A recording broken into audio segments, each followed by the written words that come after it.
Good day mga boss, may installation kami ngayon na bi-LED super wide 3.0 dito sa Expander Cross Mitsubishi 2021 model. Yan, ito yung na-install namin na bi-LED. Yan, super wide yan mga boss, 3.0, pit na pit siya. Yan, yan, yun yung output nya.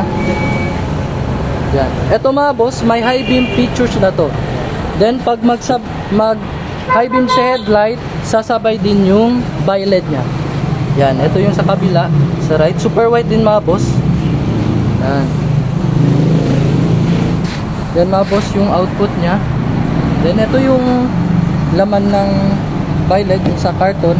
Yan, yan mga boss, 50,000 lumens. Yan, napakaliwanag siya mga boss. Then ito yung stock nya na assembly nya. Yan, fog light, yung stock nya, napakagaan mga boss. Kesa kumpara namin sa bi-LED. Yan, ito yung stock nya. So ngayon mga boss, try natin yung high beam features nya. Yan, pag mag high beam si headlight, sasabay din yung fog light na bi-LED.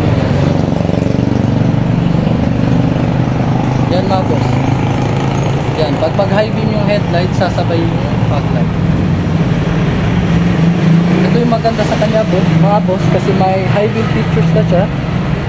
Then yung buga niya pala mga boss, yan, yung kalayo mga boss. Pakihaya ko boss.